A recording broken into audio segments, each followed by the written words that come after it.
दोस्तों सबसे पहले जानने वाली बात है कि क्या भगवान को श्राप दिया जा सकता है? क्या ईश्वर पूजनीय हो सकता है?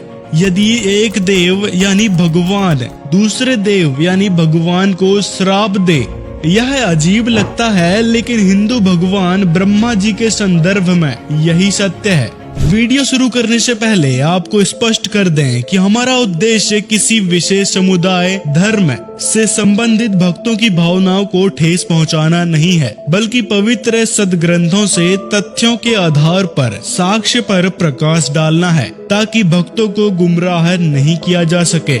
दोस्तों हम सभी जानते हैं कि भगवान ब्रह्मा जी एक ब्रह्मांड के यानी स्वर्ग, पृथ्वी और पाताल में जीवों की रचना करते हैं। तो फिर सवाल उठता है कि भगवान ब्रह्मा की संतान कौन है? भगवान ब्रह्मा ने सभी गंधर्व, राक्षस, यक्ष, पिशाच, देवता, नाग, सुपर्ण, असुर, किम पुरुष और मनुष्यों की रचना की, जो सभी उनकी संतानें हैं। भगवान ब्रह्मा के ज्येष्ठ पुत्र कौन है? भारतीय इतिहास में मनु कौन थे? ये बात जानने की उत्सुकता भक्तों के मन में सदैव ही रहती है। लोक कथाओं में कहा गया है कि भगवान ब्रह्मा द्वारा निर्मित पहले मनुष्य का नाम मनु था, जो भगवान ब्रह्मा की पहली रचना की सूची में आता है। हिंदू पौराणिक कथा के अनुसार मनु को भगवान ब्रह्मा के सबसे बड़े पुत्र के रूप में चित्रित किया गया है, जिनकी पुस्तक मनु स्मृति के नाम से विख्यात है। अब दोस्तों लोगों के मन में शंका रहती है कि ब्रह्मा जी का विवाह आखिर किससे हुआ है? दोस्तों वास्तव में भगवान ब्रह्मा की पत्नी सावित्री हैं, जो देवी दुर्गा का रूप हैं। माया यानी दुर्गा जी प्रारंभ में समुद्र में छिप गईं और समुद्र मंथन के समय सावित्री का रूप धारण करके आईं। वह भगवान ब्रह्मा को दे दी गई, जिन्होंने सावित्री से विवाह किया, जिस कारण हर जगह ब्रह्मा जी की पत्नी सावित्री का जिक्र आता है, जैसे ब्रह्मा सावित्री, विष्णु लक्ष्मी, शिव पार्वती। तो फिर सरस्वती जी का ये मिथ कैसे प्रचलित हुआ? आइए भगवान ब्रह्मा के बारे में पवित्र श्रीमद् भागवत गीता में लिखे कुछ तथ्यों पर विश्लेषण करते हैं। श्रीमद् भागवत गीता के अध्याय 2 में वर्णित एक सच्ची घटना यह सिद्ध करती है कि ज्ञानेश्वर अर्थात ज्ञानी भगवान ब्रह्मा है। भगवान ब्रह्मा विद्वान हैं, वह चारों वेदों के पारंगत माने जाते हैं और ब्रह्मपुरी में देवताओं को ज्ञान सुनाते हैं। ब्रह्मपुरी में गुरु उपदेशक होते हुए भी भगवान ब्रह्मा विकारों पर विजय नहीं पा सके। लेकिन कैसे? इसके लिए पवित्र गीता के कुछ अंश सिद्ध करेंगे कि भगवान ब्रह्मा की पुत्री कौन है और ब्रह्मा जी ने कौन सा घोर पाप किया था। वृतांत इस प्रकार है कि एक दिन ब्रह्मा जी की सभा में बहुत से युवा देवता ज्ञान सुनने के लिए आए थे। ब्रह्मा जी देवताओं से कह रहे थे कि हमारा पहला शत्रु कामदेव है, जिसका एक ही उपाय है, दूसरी की पत्नी को अपनी माँ के समान और उसकी कन्या को अपनी बेटी के समान समझो। यदि किसी की ऐसी राय नहीं है तो वह तुच्छ आत्मा है, उसकी दृष्टि भी अशुभ होती है। दूसरी तरफ भगवान ब्रह्मा की बेटी सरस्वती, जो अविवाहित थी, उसको अपनी माँ से प्रबंधन के बारे में ज्ञान मिला कि युवा लड़की को शादी कर लेनी चाहिए और परिवार बसाना चाहिए, अन्यथा महिला सम्मान खो देती है। यह सुनकर सरस्वती जी अपनी हम उम्र देव सखियों के पास गई। उन्होंने अपनी माँ द्वारा बताई गई शादी की अवधारणा के बारे में बताया। तब सभी सहेलियों ने सरस्वती जी से कहा, युवावस्था के बाद कोई भी देवता तुम्हें पत्नी रूप में स्वीकार नहीं करेगा। कई अन्य अश्लील टिप्पणी के साथ सरस्वती जी की सहेलियों ने उनकी शादी करने की और पति पाने की इच्छा को बढ़ा दिया। उन्होंने यह भी कहा कि आज सुनहरा मौका है कि सभी देवता आपके पिता ब्रह्मा जी के दरबार में एकत्र हुए हैं, अपना जीवन साथी चुने।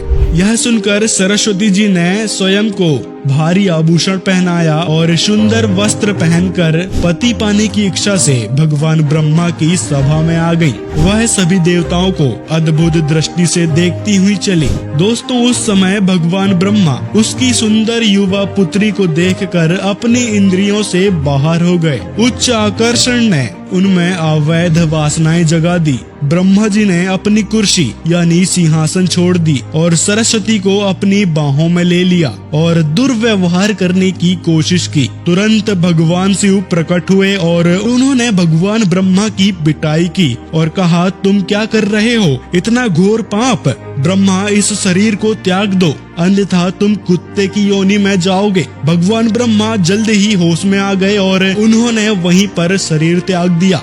फिर देवी दुर्गा जी ने अपनी सवद शक्ति से उस आत्मा को उनके युग का दूसरा शरीर प्रदान किया, जो वर्तमान में श्री ब्रह्मा जी के रूप में विराजमान है। अब हिंदू भक्त जानना चाहेंगे कि क्या भगवान शिव ने भगवान ब्रह्मा का सिर काटा था? इस पूरी घटना से स्पष्ट हो जाता है कि इस शर्मनाक कृत्य के कारण भगवान शिव ने ब्रह्मा जी को अपना शरीर त्यागने के लिए कहा, लेकिन उनका सिर नहीं काटा। यह तो गलत धारणा है। अब दोस्तों, दूसरा सबसे बड़ा मिथ यहाँ पर क्लियर होगा। भगवान ब्रह्मा ने अपनी बेटी के साथ दुर्व्यवहार करने की कोशिश की थी, लेकिन ब्रह्मा जी ने अपनी पुत्री से विवाह नहीं किया था, बल्कि शरीर त्यागने के बाद भगवान ब्रह्मा को उनकी माँ देवी दुर्गा ने दूसरा शरीर प्रदान किया था और उसके बाद देवी दुर्गा ने समुद्र मंथन के दौरान सावित्री का रूप धारण किया था और भगवान ब्रह्मा से विवाह किया था।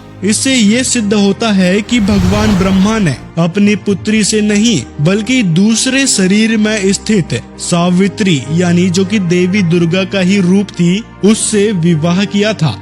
अब दोस्तों, सबसे बड़ा सवाल लोगों के मन में ये भी रहता है कि भगवान ब्रह्मा जी के मंदिर क्यों नहीं है और हिंदू धर्म में ब्रह्मा जी की पूजा क्यों नहीं की जाती। पवित्र वेदों और पवित्र कबीर सागर में वर्णित एक और सत्य स्पष्ट करता है कि भगवान ब्रह्मा ने अपनी माँ दुर्गा से झूठ बोला था, जिससे वे नाराज हो गयी। दुर्गा जी ने भगवान ब्रह्मा को श्राप दिया, आपकी पूजा कभी नहीं की जाएगी। दोस्तों, दुर्गा जी के इस श्राप के कारण ही ब्रह्मा जी की पूजा नहीं की जाती है। कोई भी हिंदू परिवार अपने घर में ब्रह्मा जी को नहीं रखता और जैसे कि वे भगवान विष्णु, भगवान शिव, भगवान गणेश और दुर्गा जी आदि की करते हैं, यही कारण है कि भगवान ब्रह्मा के कोई मंदिर नहीं बने हुए हैं।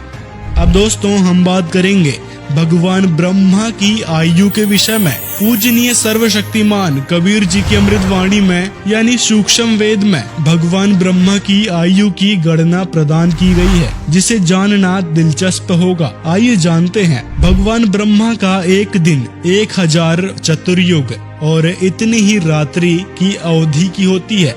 एक दिन 1000 चतुर्युग प्लस एक रात 1000 चतुर्युग, इसका मतलब है ब्रह्मा जी का एक दिन 2000 चतुर्युग का हो गया। अब महीने के 30 दिन गुना में 2000 चतुर्युग यानी 60,000 चतुर्युग हो गया। और वर्ष में 12 महीने होते हैं और 12 महीने गुणित 60,000 यानी 7,20,000 चतुर्युग। ऐसे बने हुए वर्षों के हिसाब से 100 वर्षों की आयु है श्री ब्रह्मा जी की। मतलब भगवान ब्रह्मा की आयु 7,20,000 गुना में 100 यानी 7,20,00,000 चतुर्युग है। इतनी लंबी आयु है भगवान ब्रह्मा जी की। अब ब्रह्मा जी की आयु समझ आ गई है तो अब आप समझ गए होंगे कि ये वर्ष समाप्त हो जाएंगे तो ब्रह्मा जी की मृत्यु होगी। उसका विवरण देवी पुराण में भी है। श्रीमद् देवी भागवत महापुराण पृष्ठ 123 में विष्णु जी स्वयं दुर्गा जी से कहते हैं कि मैं ब्रह्मा और शंकर तुम्हारी कृपा से विद्यमान है और हमारा तो आविर्भाव यानी जन्म और तिरुभाव यानी मृत्यु हुआ करता है। तो इससे स्पष्ट है कि ब्रह्मा जी भी नाशवान हैं। इनकी उम्र समाप्त होने के बाद मृत्यु जरूर होगी। तो ये सारी जानकारी संत रामपाल जी ने अपने सत्संगों में बताया है। दोस्तों, अगर वीडियो पसंद आया हो तो लाइक। जो ब्रह्मा जी की पत्नी सरस्वती देवी हैं, वो विष्णु जी से उत्पन्न हुई हैं, ब्रह्मा जी से नहीं। या ब्रह्मा व्यक्ति है ही नहीं, सरस्वती व्यक्तित्व है ही नहीं, तो फिर विवाह वाली बात, बच्चे वाली बात कहाँ से उत्पन्न हो जाती? ये तो देहधारियों का धर्म है ना। ब्रह्मा जी को भगवान विष्णु ने बनाया।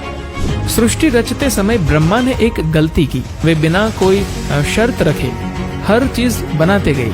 इसीलिए किसी ने भी ब्रह्मा के मंदिर बनाने के बारे में नहीं सोचा। माँ सावित्री क्रोधित हो गई और उन्होंने 4 लोगों को 4 श्राप दिए और ब्रह्मा जी को ये श्राप मिला कि कोई भी उनकी पूजा नहीं कर पाएगा।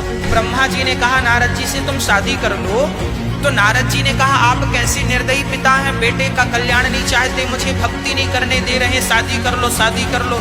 जाओ मैं आपको भी श्राप देता हूँ, आपकी पूजा नहीं